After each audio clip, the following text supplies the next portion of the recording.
शपथ लेने के बाद धामी कैबिनेट की पहली बैठक, युवाओं के रोजगार को लेकर कई फैसले। नमस्कार, मैं हूं शुभांगी भट्ट और आप देख रहे हैं न्यूज़ 28 इंडिया।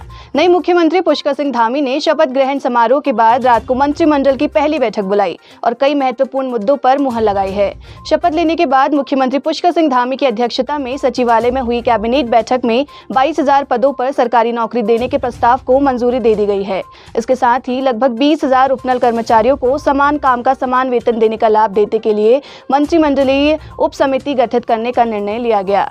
रविवार शाम को मुख्यमंत्री पुष्कर सिंह धामी और मंत्रियों के शपथ लेने के बाद कुछ ही घंटों में सचिवालय में पहली कैबिनेट बैठक हुई, जिसमें कई महत्वपूर्ण फैसलों पर निर्णय लेकर सीएम धामी ने बेरोजगारों व प्रदेश के विकास को लेकर अपनी मंशा साफ कर दी।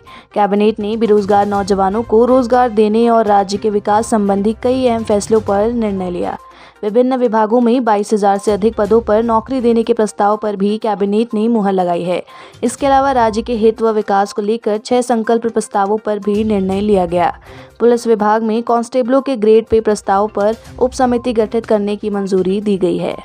शासकीय प्रवक्ता एवं कैबिनेट मंत्री सुबोध उनियाल ने कहा कि कैबिनेट की पहली बैठक में बेरोजगार नौजवानों के हित में रोजगार व स्वरोजगार को लेकर अहम निर्णय लिए गए। इसके साथ ही राज्य के विकास और आवश्यकताओं के लिए महत्वपूर्ण फैसले लिए गए हैं। शपथ लेने के बाद सीएम पुष्कर सिंह धामी ने कहा कि युवाओं और पार्टी की उनसे जो उम्मीदें हैं वो उन पर खरा उतरेंगे। सरकार विभागों में खाली पदों को भरेगी और युवाओं को रोजगार से जोड़ने का काम करेगी। 5 साल में 3 मुख्यमंत्री बनाए जाने का आगामी विधानसभा चुनाव पर असर के सवाल पर उन्होंने कहा कि इसका कोई असर नहीं होगा। उत्तराखंड में केंद्र और राज्य सरकार ने बहुत काम किए हैं। उन्होंने कहा कि हम उन कामों को जनता के बीच लेकर जाएंगे। तीसरी बात उन्होंने कही कि प्रदेश में कोविड की वजह से लोगों की आजीविका बुरी तरह से प्रभावित हुई है।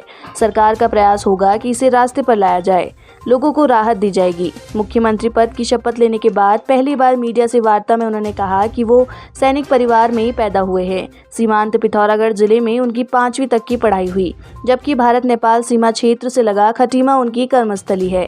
वो प्रदेश की समस्याओं से भली भांति वाकिफ है। साथ ही उन्होंने कहा कि अब सरकार के रूप में नहीं बल्कि जनता की साझेदार के रूप में काम करेगी। उन्होंने कहा कि विभागों में खाली एवं बैकलॉग के पदों को भरा जाएगा। 3 राज्य मंत्रियों को कैबिनेट मंत्री बनाए जाने के सवाल पर उन्होंने कहा कि सब एक से एक काबिल है। हम अपनी पूरी क्षमता से काम कर पाएं, इसके लिए उनका प्रमोशन किया गया है। आने वाले समय में इसका परिणाम देखने को मिलेगा। और आखिर में सोशल मीडिया पर वायरल हो रहे उनके एक विवादित भाषण पर पूछे जाने पर उन्होंने कहा कि ये पुरानी बातें हैं, इसे भूल जाइए।